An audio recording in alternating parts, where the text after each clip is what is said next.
The fall of the Mongols and the rise of the Adi. First came the fall of the Mongols, so that's what we're going to talk about first. The Mongols were an interesting group of people. They tendered their meat by putting the meat in between their saddles and the horse's back. So basically, as they rode their horses, the meat got tendered. Also, they were known to eat their enemies. But there were many big people that were responsible for the Mongols' rise. In fact, the Mongolian empire became the most widespread empire in all of history. One of those people was Genghis Khan. No, not this Genghis.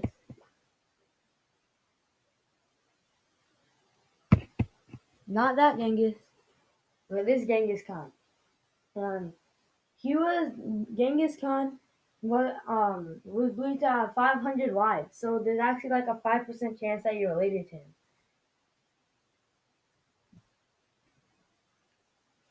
He was largely responsible for the Mongolian empire's quick rise. Here's a quote from Genghis Khan: "I'm the punishment of God. If you had not committed great sins, God would not have sent a punishment like me upon you." And here is the reign of the Mongolian emperor. They were so widespread. They ranged from East Asia all the way across Asia and into Europe, and they've almost uh,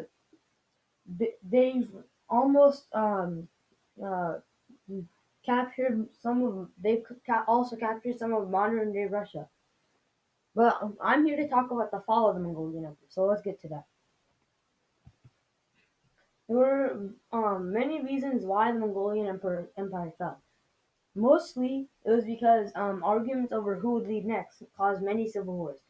Genghis Khan had so many wives, he had so many children, and all of them would argue over who was going to lead next. This in You know who would have to fight the wars? Not the people that want to lead next, but the people of Mongolia. So this caused separation among the people of Mongolia as well. After the great Kublai Khan's death, who was a son of Genghis Khan, the Mongolian emperor split into four different khanates: the Yan dynasty, the Golden Horde, the Il Khanate, and the Chagatai Khanate. And all of these khanates slowly dwindled away in power. After the Yan dynasty tried to take control of some Chinese-controlled land, Chinese revolts came back to Mongolia and killed off the Yan dynasty. So that's how the Yan dynasty died. An invasion of the Timurid Empire um, split the Golden Horde into even more parts, which slowly dwindled away in power and eventually were forgotten. The Il Khanate also fell because they were split up after different factions were having disputes. A faction is basically the equivalent of a state.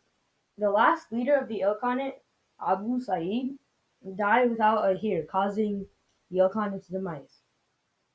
And Khwazan Khan ibn Jasur of the Chagatai Khanate was defeated by Amir Khwazgan. And that was the effective end of the Chagatai Empire, or Khanate, sorry. Um, After the fall of the Chagatai Khanate, the Mongolian Empire fell. And the Ming Dynasty, which was a dynasty in China at the time, um, took back previous Chinese land. The interesting thing is, though, the Mongolian Empire only lasted for 162 years, but in that 162 years, they conquered approximately 12 million square miles of land. Russia, which is the biggest country at the time, is approximately 6 million square miles, and Asia is approximately 17 square miles. So Mongolia is 2 times as big as Russia, but two-thirds of Asia. That's a really big country. Um, but the Ming Dynasty would eventually be taken over by another empire, and Avery is going to talk about that.